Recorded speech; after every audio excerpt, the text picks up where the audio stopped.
Okay, super. Instagram still hasn't changed, though we've got another Monday up, the 10th of February 2025, 8 p.m. India Standard Time, 30 seconds of buffer as we get LinkedIn, YouTube, and Insta all going live at the same time. I normally don't count, but today I have a special guest, and therefore, this is episode number 15 of Quick Bites with HR Bites podcast. For those of you who've joined in live, we would love to know where you've joined in from, which city you've joined in from, which part of the world you joined in from on the comments section. And I'm sure if you like to engage with our speaker today, you can put in your questions on the chat as well. Um, I honestly don't know where to start because this person's bio would essentially run into pages. I'm sure as I get my guest for today live on screen, the 60 minutes that we have are going to run out faster than we imagined. And for those of you who have gone to school, gone to college, done an MBA, I don't think you would have got your certificate or your degree without reading his books. I've had the pleasure of knowing him up front. I've had the great fortune of meeting him in person, and I've had the wonderful opportunity of sharing stage with him in multiple forums.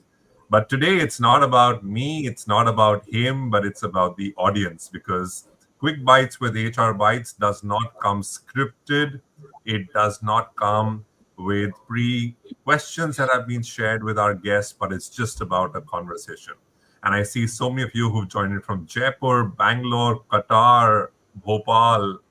Fantastic. Nice to see all of you. Hi, Renu. Hi, Rajesh, Nitin, Aradhana, Naba, Gautam. Fantastic.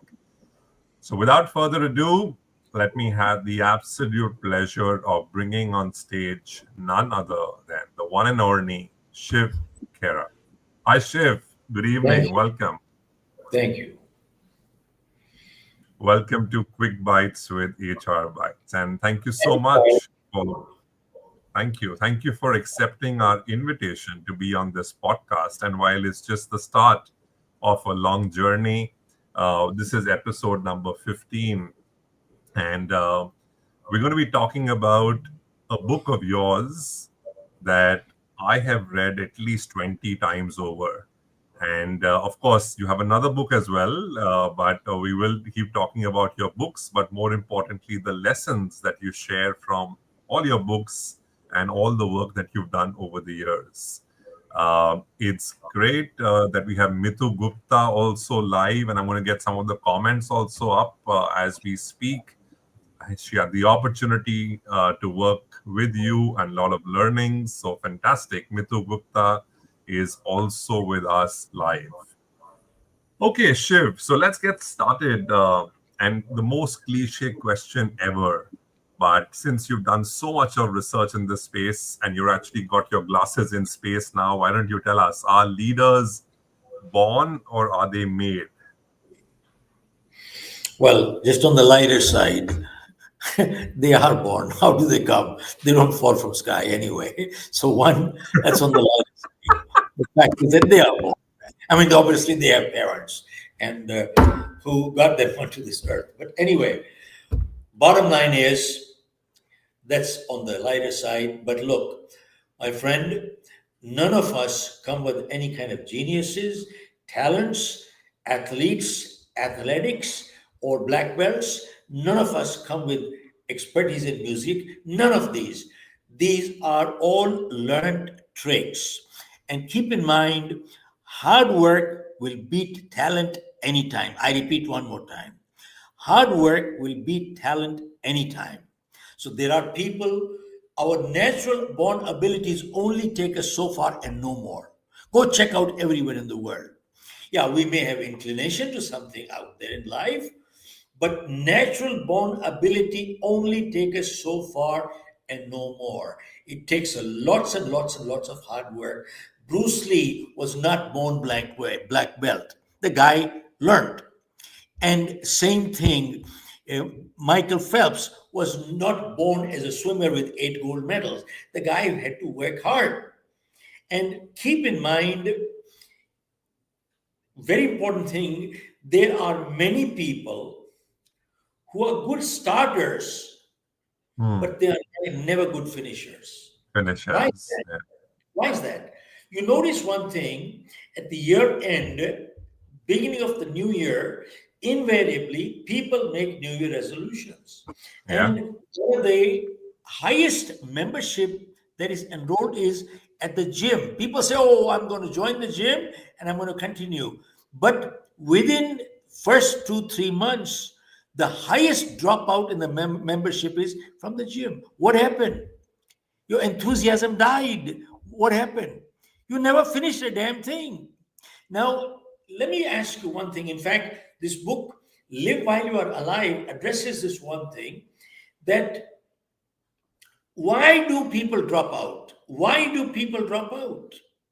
One major reason is, first of all, they are all living with some misconception, and they feel if I go to the gym 1 week, 2 weeks, 3 weeks, and I will be a bodybuilder, world class bodybuilder. No, it doesn't work that way.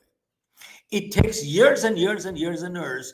And when they do not see those kind of results, they feel so disheartened and they give up. They give up and they never get anywhere. They don't understand that some of the greatest masters were the greatest disasters when they started, but they didn't give up. I You repeat, got this to is repeat that important. one more time, Shiv. That's brilliant. Masters and disasters. Do it one more Remember, time. some of the greatest masters in the world were the greatest disasters when they started, but then they did not give up. And that is what keeps them going. Same thing anywhere. A world class musician, a martial artist, swimmer, anything for that matter that a person does, it takes a while to achieve proficiency. And sadly, people want to become overnight success, overnight everything. Let me ask you, if you could become a neurosurgeon by taking a weekend course, what will happen? There'll be hawker stalls on the street chopping your head. Is that what you want? Now, if you could get a black belt by taking a weekend course, then you can buy a black belt and buy it and wear it. But then every time you have a first fight, you'll get beaten up. You're the first one who will be beaten up. Same thing applies everywhere. In fact, many years ago, I started learning martial art and I got to my green belt and I was doing for my black belt, oh, sorry, brown belt, and then, of course, the black belt. And I asked my teacher, I said, "Tell me, how long will it take me to get a black belt?" You know what he said? He said, "You can get it tomorrow. I'll buy it tomorrow and I'll put a black belt on you. But then the moment you come out of this dojo, you'll get beaten up by little kids. Is that what you want?" I said, "No." You know something? That's the answer. Got it. Super. So hard So work over talent any day. hard work will beat talent anytime.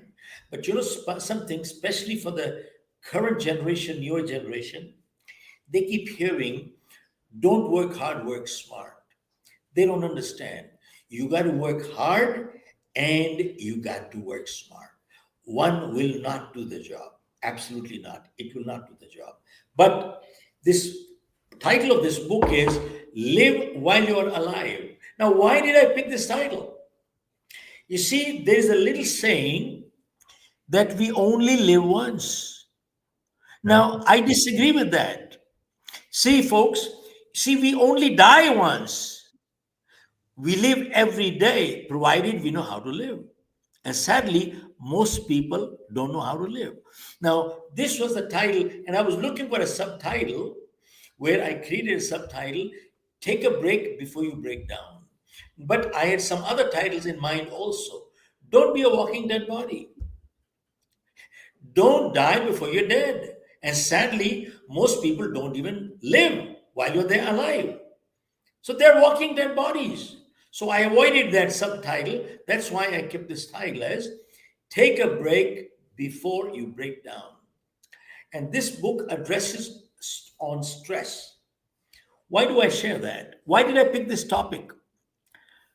Stress is both normal, it is natural, it is unavoidable.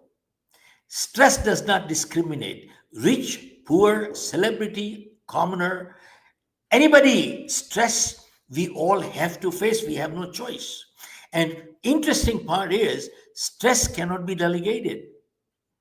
See, I Oh, can't good one. delegate my stress to you and say, all right, Sahil, you handle all the stress. You can't do that. It does not work that way. Now, the big question comes, what causes stress? Hmm. See, there are internal factors and external factors. External factors are the factors which are beyond control. Hmm. Now, Russia Ukraine war, I didn't create it. It's external. I don't know. Putin and Trump will handle it. I don't know. I can't do a damn thing about it. Same thing, tsunami comes in. I don't know. Death in the family, it's okay. I don't know. I didn't do it. You see, traffic jams, these are all external factors. There's nothing I can do about it. All I have to do is learn to live with them and learn to handle them. We cannot avoid them. We need to learn to handle them.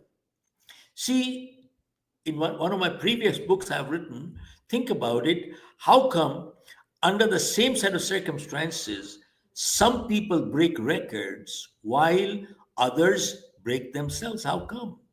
Identical circumstances. Now, I put in my book, the book opens up with a little story, an example here. John was going to work. He had a little fender bender accident. He came out, he got in a bad mood. He shouted at the other person, "You ruined my car, you ruined my day." And he got messed up. He got all raged up. And he was angry. Reached the office and he was annoyed. And he shouted at everybody. He said, "I had a bad day, I had an accident." And the whole office, the stress came into the office, and the quality and quantity of work went down. Why? Everybody was under stress. His secretary was under stress. The day was over. In the evening, she went home.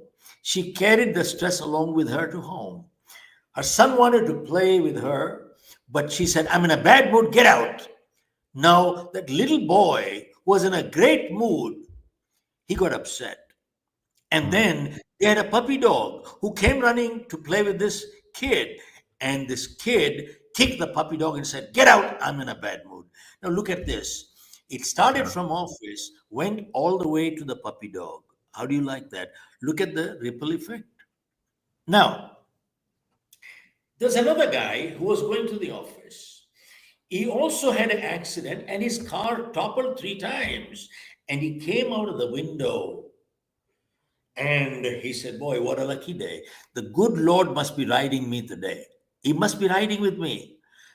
I'm all safe, unhurt." Reached the office and he was in a great mood. He said, "What a lucky day." And he said, "Time to celebrate." And he spread all the positivity all around. Look at this. Now, the car accident, nobody did it on purpose. It was possibly unavoidable.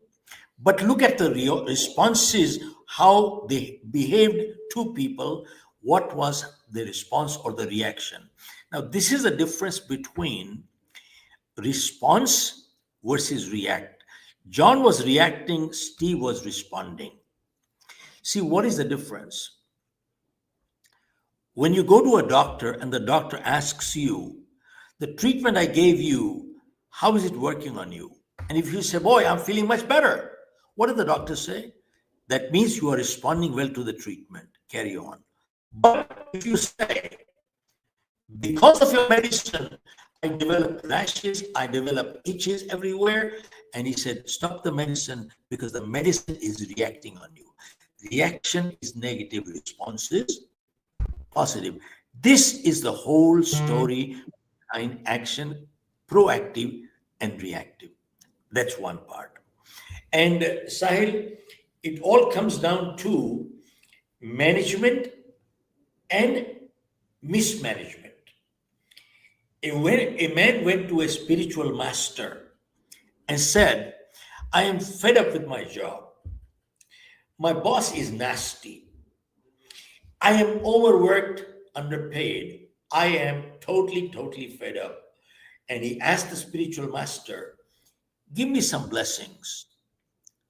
So the spiritual master asked, you are totally fed up with your job. Everything is messed up at work.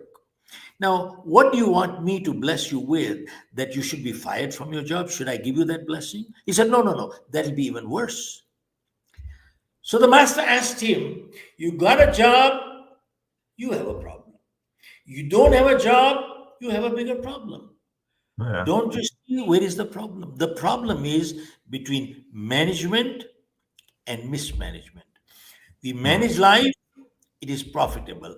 Mismanage life, it causes loss.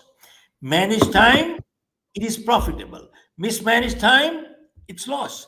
Manage health, profitable. Mismanage health, loss.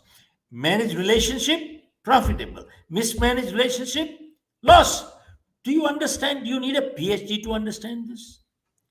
Do you need an MBA to understand this? And sadly, after doing MBA, PhD, they still don't understand this. They still don't That understand.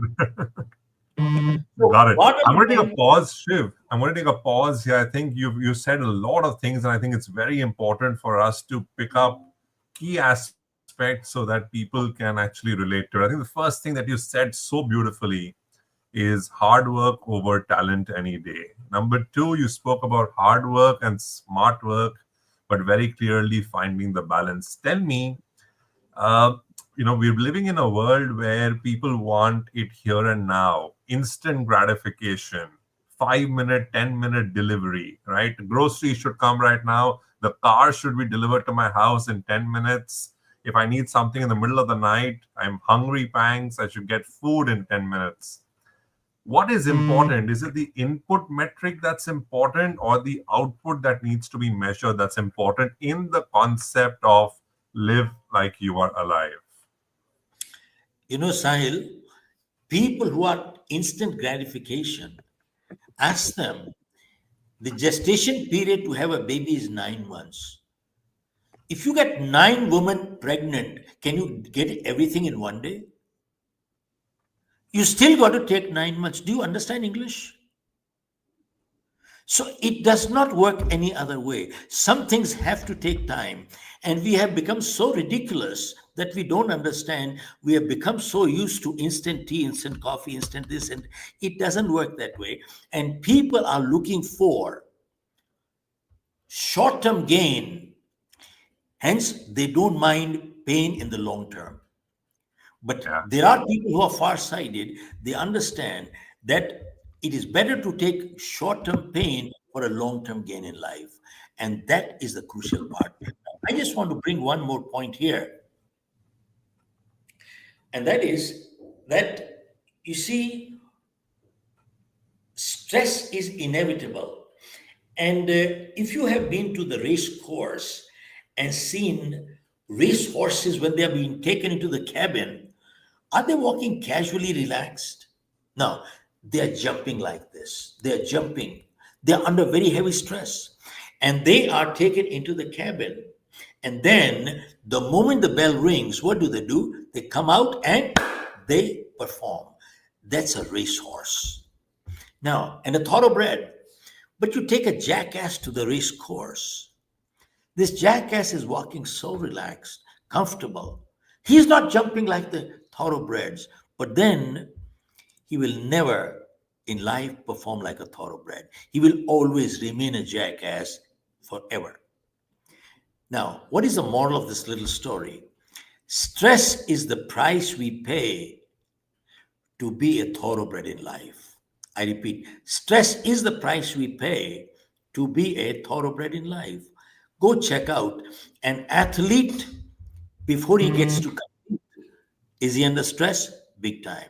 A public Of speaker course. who is addressing a large gathering, before he addresses, is he under stress? Answer is yes. It is that stress that makes they perform.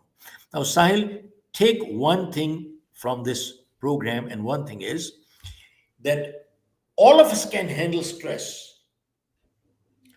What we cannot handle is chronic stress. Chronic I'll give you an stress. example. Yeah.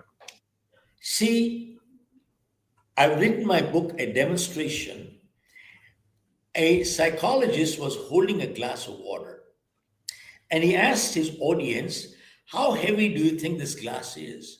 They said, maybe 100 grams, 200 grams. That's it. He said, no big deal. But then he asked, if I hold it for a minute, it's no big deal. But if I hold like this for 1 hour, my arm will start hurting. But if I hold it for 2 hours, my arm will develop cramps. And if I hold more, my arm will become paralyzed. But all the time, the weight of the glass of water has not changed. What happened? See, the same thing with stress.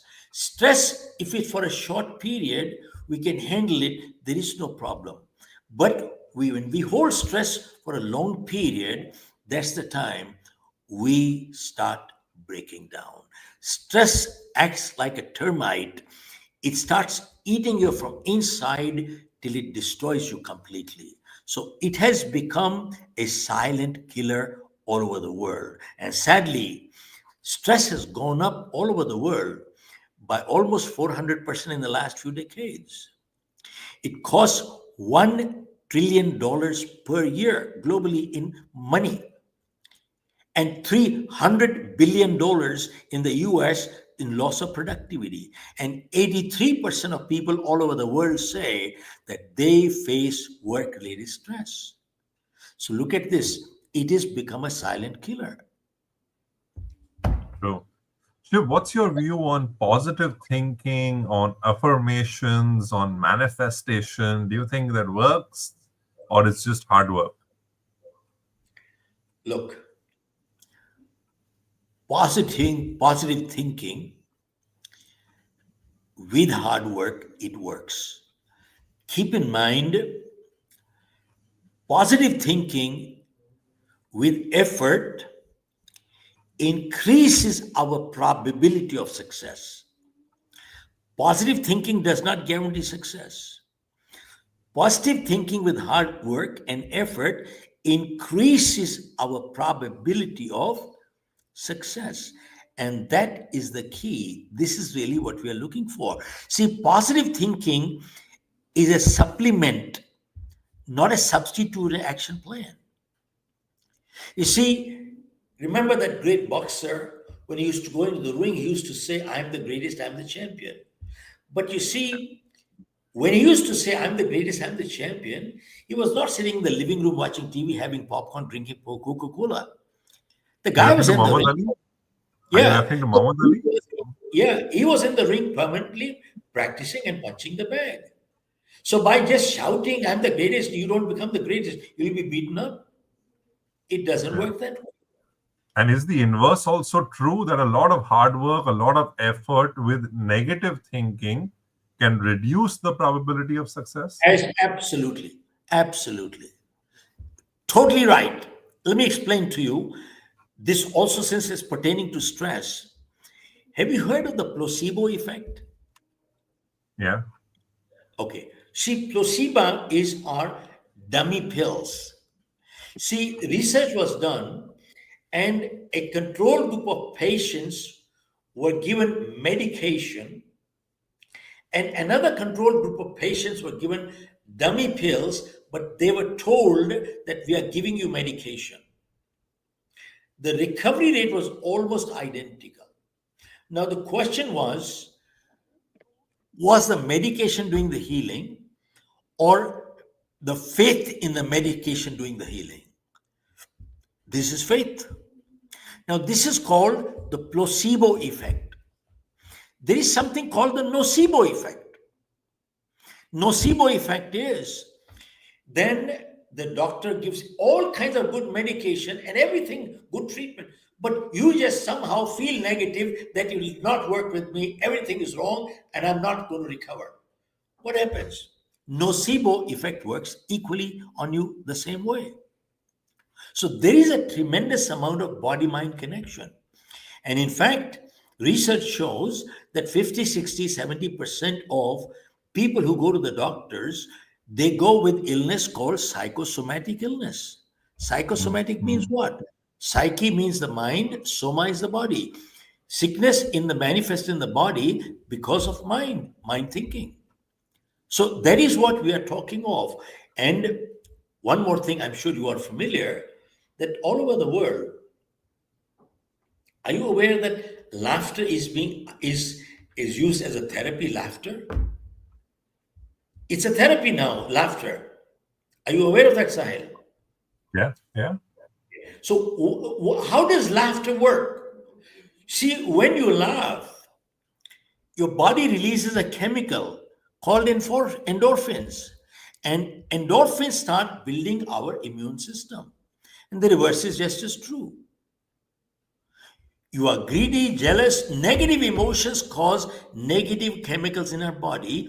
Positive emotions create positive chemicals in our body. Very simple. Don't need a PhD. yeah. So, Shiv, tell us, how does one build a winning mindset? You've done a lot of work in the space of winning, in the space of you can win, leaders. Every day people have challenges, right? From getting up in the morning to getting out of bed to catching that local train to getting to office to trying to complete their to-do list. And therefore, they don't get time for their to-be list, right? They're so stuck in their to-do list. So how does one build a winning mindset? You see, the people who do the to do list, when we do our leadership training programs, we tell them start building a not to do list also in life. There are some things I will not do. Start building a list, and to do list you update every day. Not to do list you accumulate forever. Permanently, I will not do these things forever. So now, when you say, how do you do these things? How do people? This is called mental conditioning. You see, have you noticed one thing? There are some people who you call them, they are mentally tough. You see, no matter what they do, they succeed. There are some people, no matter what they do, they always fail. Why is that? Is it just luck? No, I just want to repeat. See, our first book subtitle was Winners Don't Do Different Things, They Do Things Differently. Different. Now, many times people ask me, what do they do differently? My answer is winners form the habit of doing things losers don't like to do. And what are the things losers don't like to do? They're the same things winners don't like to do either, but they do it anyway.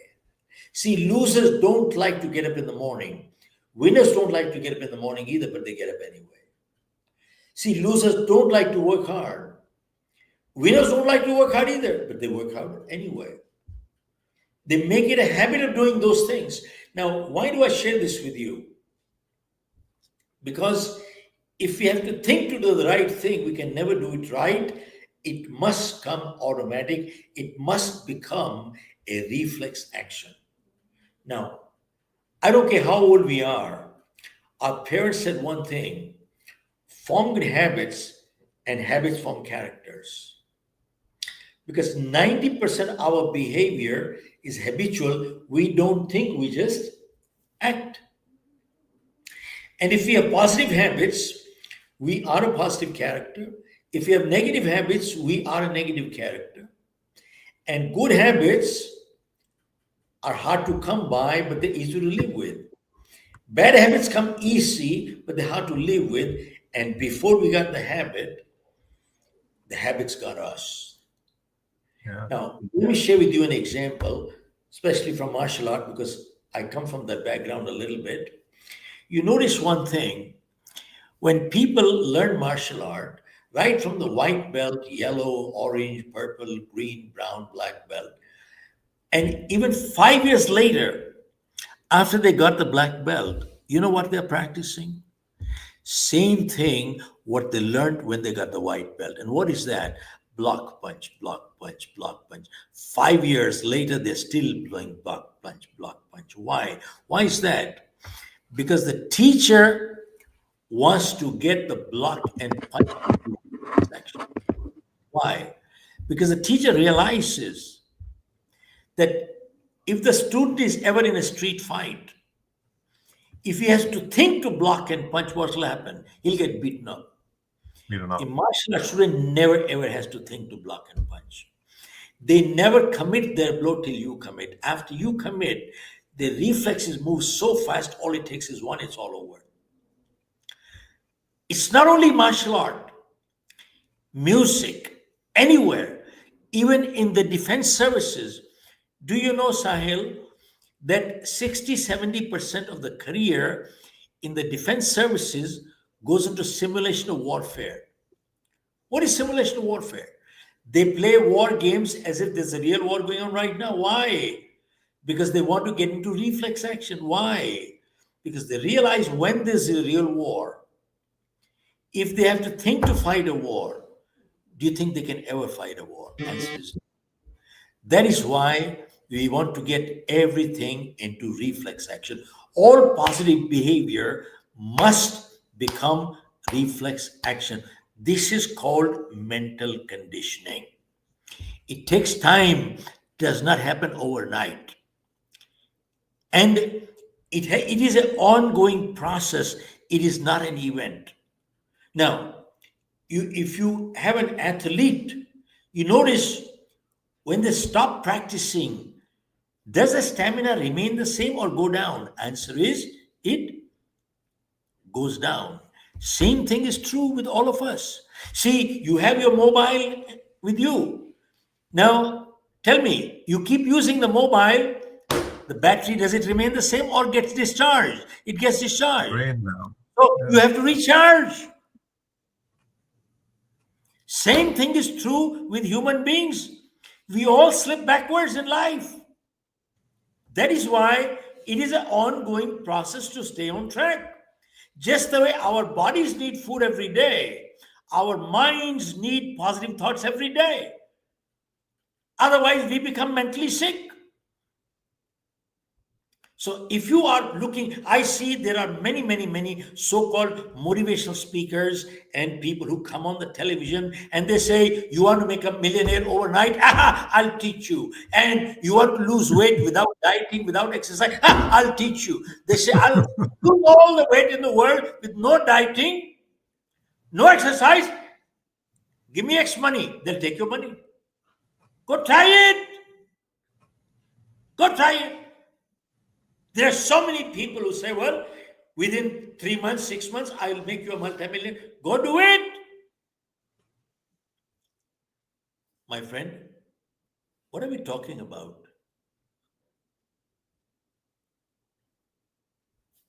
I think it clarifies.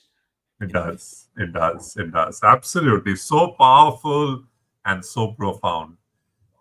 Shiv, tell me, how do you convert setbacks into comebacks? I think many times we fall. We know that you should rise faster than you fall, failing fast. These are so many management jargons we hear. But what is Shiv Khera's version of converting a setback into a comeback?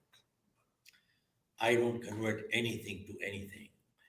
Can't We hear you. all, You want to come closer? Can't hear you. yeah, you see, Yeah. we all do. Everything comes down to in life. Why do we do this? What is our motivation in doing anything in life? Keep in mind, everything comes down to pain and pleasure principle in life. Everything comes down to pain and pleasure principle. See, we do everything for two reasons, either to gain a pleasure or to avoid a pain. That's all. Anything, everything in this world we do only for these two reasons, either to gain a pleasure or to avoid a pain. Pain. Look at the people who smoke. They know it is bad. The doctor says it, the parent says it, the pack says it. Nobody has to say it. They cough every day. They know it is bad. but they continue. Why? You know what the answer is?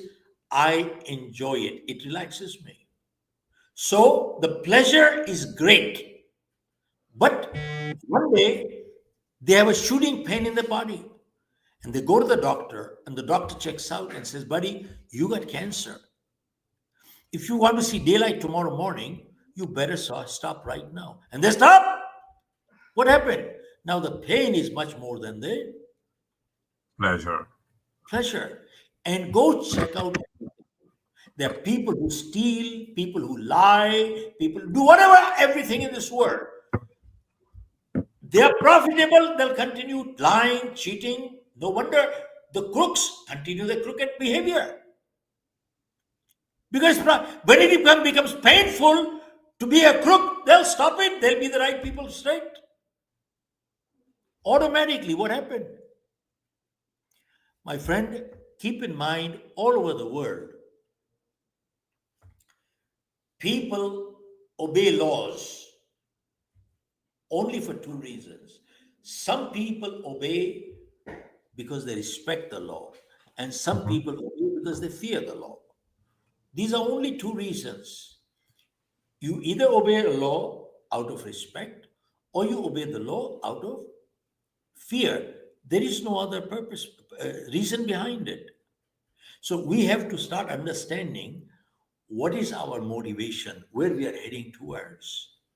See, people who are caring people, they care for their family, they care, and they say the motivation is high to take care of them. So they do positive things in life. And people who are non caring, they mess up their lives, they mess up their family's life, mess up everything anywhere in life. And that's about it. Right. So tell us, I think let's spend some more time on this pain versus pleasure. I think a lot of people have loved this concept that you've shared. So, Shiv, what's the role of guilt? Many a times we indulge ourselves in certain pleasures that we feel guilty later on, whether it is binge eating or otherwise. And then there are times when we also experience pain because of a certain guilt. So, what's the role of guilt when it comes to pain and pleasure? Let me, since you brought this up, this is a major self esteem issue. And to a point, guilt is good. Why? Guilt acts as a moral compass. When I do something wrong, inside I feel guilty. And my inside says, stop, that's wrong. Unlike there are many psychologists who talk the other language. Yeah. Keep in mind, guilt acts as a moral compass. No, if I do something, I feel bad inside me. So it prevents me. That is my moral compass. Now let me clarify a few things. How much guilt and how long a guilt do you want to carry on? That is important. Let me clarify what is self-esteem. Self-esteem is the way we feel about ourselves. When we feel good, world looks nice, productivity goes up, and relationships are a lot better. And the reverse is just as true. And self esteem True. is inversely related to egos. Have you seen people with egos like I know it all? What do? They talk down to people, they put down others, and every decision they make is more to satisfy ego than makes sense. Now, think about it, Sahil. Why does a human being put down another human being? It is sadistic but true. There are some people in this world who feel good when the other person feels bad. They feel superior when the other person feels inferior, which means they don't want to lift themselves up, but they want to pull others. Um, This is one kind of ego. But there's another kind of ego which is called fragile ego. Anything you say, I take it personally and I get hurt. Anything you say, I take it personally and I get hurt. Now, you talk of team spirit. With both these egos, how can you have a team spirit? You can't. Now, let me clarify, coming back to the guilt part of self esteem. How much guilt? How long do you need to carry on guilt? Sahil, we need to understand all major problems, 5,000% all over the world, they're all self esteem issues. Now, a person with high self esteem is driven with acceptance. What is the driving force? It is called self acceptance. Now, self acceptance says, I accept myself the way I am with my pluses and minuses. Now, self acceptance says, I accept myself with my pluses and minuses, and I realize I'm not perfect. I am not perfect.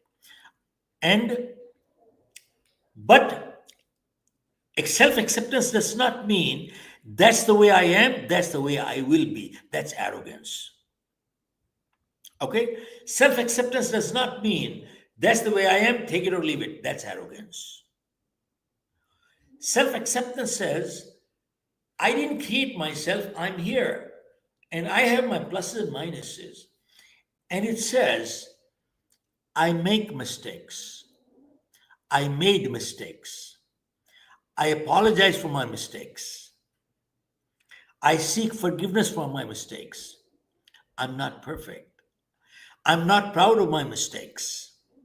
I learned from my mistakes. I will not repeat my mistakes, but I am not a mistake. I am not a Powerful. mistake. Okay?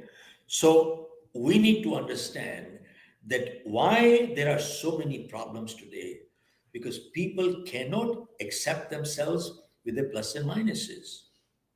They don't like their faces. They want to go get plastic surgery done. They want to prove other people they have a designer handbag. I got to have a designer handbag because if I don't have it, they are superior to me. They are living in a false, bloody world. They are trying to prove something to others. A person with self acceptance says, I am at peace with myself, man. I have to prove you nothing. This is not arrogance. It says, I make mistakes. I made mistakes. I apologize. I seek forgiveness. I'm not proud of my mistakes. I learn from my mistakes. I will not repeat my mistakes, but I am not a mistake. Now, this is the driving force for a person with high self esteem. Person with low self esteem is driven with what? Inadequacy. I'm inadequate. You see, that's why I have to prove something to someone else. See, that's why you notice so many things try to keep up with the Joneses. They put too much emphasis on material things. They keep looking at others, the kind of car you drive, the kind of jewelry you have, the kind of clothes you wear, the kind of home you live. Why? They judge your self worth by your net worth. Not only do they judge your self worth by your net worth, but they also judge their own self worth by their own net worth. No wonder they keep making comparisons with others. How come they have this? I don't have it. How come they have this? I don't have it. How come they have this? I don't have it. See, that's why many times you find people buy things they don't need with the money that they don't have to impress people who they don't even like. But this is again a false mask. You see what I'm saying? It's Yeah, something that's a real world. absolutely. Shiv, you've had international bestsellers. Uh, tell us the secret. How does one, if one wants to be an author, how does one get their book to become an international bestseller? Tell us the secret that no one's ever told us in the world of being an author, in the world of publishing. Of course, it's hard work, it's content, it's great quality out there, but that a lot of people have, but yet few make it to the number one list and many don't. So, how do you differentiate between the ordinary and the extraordinary? And I'm asked this question quite often. How do you hit a bestseller? And what do people want to read? Do you want to write what people want to read? I said, first of all, your basic premises are incorrect. You see, you don't create bestsellers, you have to write your conviction. You have to write. And people say, what is it that people want to read? That's what I will write. I said, that's the problem. You know something? You are a psycho friend. You are only massaging people's ego. You writing what they want to read. Write your heart out. They may agree or disagree, to hell with it. Who cares? Okay? You are writing to please people. You know, one of the biggest cause of stress is trying to please everybody all the time. That's True. the biggest cause of stress. And there's a nice saying, a friend to everyone is a friend to no one. So keep in mind, it doesn't work that way. So you have to write your conviction, and that is the most important thing. Write your conviction, and they may agree, they may not agree. Fine, good luck to them. That's okay. So, I mean, you don't write, my book is going to be a bestseller. Of course, we all want to have a bestseller everywhere, of course. But then there should be substance, there should be depth of content. There should be depth of, the word is depth of content. Depth. People touch so many things. Where's the depth? It's missing. You know why? Because they are True. shallow themselves. I'll tell you one thing, Yeah. always the author's personal philosophy reflects in his work. Every time you will find the author's personal philosophy reflects in his work. You've been in the KPMG and you've been with companies. You know something? A consultant's personal philosophy always reflects in his own practice. You see, there are some doctors who are aggressive, there are some doctors who are conservative. Their personal philosophy reflects in their practice. Don't you see that? It's always True. there. So Yeah. people, you know something, they're looking for a facade, they're looking for a face, they're looking for all kind of rubbish. Not interested. What is the point? These things, when you do them properly and take them forward, they carry the momentum in life. And that's what the whole thing is all about. Absolutely. Shiv, hand on heart. Tell me what keeps Shiv Khera so humble? I I don't know, Sahil, any other way what to practice. But people say I'm very humble. I think they are suffering big egos. I don't know. I mean, if I say I'm very humble, I got a big ego, man. Is it? I, it's But there for or are you it is selectively very approachable, very friendly? Is it selective? Because I've only seen that side of you where you've been so approachable, you've been so friendly, you've been so humble. No ego, no air, no attitude whatsoever. no. I do have certain boundaries in mind. I Sure. will not just go around and meeting riffraffs anybody. In fact, I'm very Right. selective, even on Yeah. getting on podcasts, or even for that matter, on the television channels, because I know many times it's a setup. Many times it is a setup. It is the anchor who's looking for credibility, and that's why they call me. So there are all kinds of things that happen. So I Beautiful. mean, Very one well has said. to be selective. Yeah. One has to be selective. There are many times I've been offered prize. You are a prize winner, so and so. Actually, the organizers are looking to gain the credibility that, oh, I gave a prize. And when people see a prize was given to him, then they say, oh, if he got it, then it must be a good organization. Go back to that. No, we have to be careful. Many times these are setups.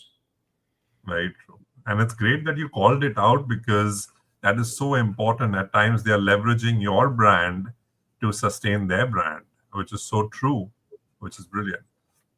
I just got As a we come, in yes, fact, I just got a call a few days ago from a very, very big industrial house and looking for me to sort of give an endorsement that they are very philanthropic and so on. And they were willing to pay me money. I'm not interested. And not I'm sure there interested. are people with money, they will give those endorsements. I would not. Yeah. Beautiful. And I think that's what makes you authentic as well, right? Because at the end of the day, it's not about the money, it's about what you stand for, what you believe in, and who you associate with that also defines your brand. Keep in mind, Sahil, it is not only what you stand for, it also what you stand against. I'm not a neutral guy. Okay? I have very strong likes and dislikes. It's not what you stand for. If you don't stand for something, you'll fall for anything. No, there are some things I stand for, and there are something I will stand against. So they are two things that go together. One without the other will not do the job. Very nice. So it's like the to-do list and the not to-do list. The similarly, you also have what you stand for and what you don't stand for. Brilliant. Shiv, we're coming to the last segment of this conversation that And we've almost, enjoyed a lot so far. Sorry? yeah, I think we're pretty much done. Almost an hour Yes, went by. absolutely. Yes, we're going to wrap this up. And the last segment is the rapid fire. And I'm looking forward to your responses that are going to be as quick as ever and hopefully very witty, just the way you are as well. Are you ready Well, I'm without any ready, pressure? as ready as I can get. Yeah, go Okay, so ahead. then let's go for it. If you're as ready as you can get, let's go for it. If winners don't do different things, they do things differently, had a Bollywood sequel, what would it be called?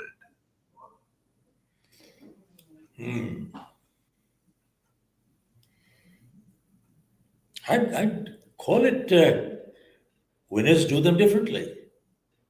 Okay, winners do them differently. Okay, Yeah. okay, let's go. Question number two. What's the one success hack that is actually the biggest scam ever?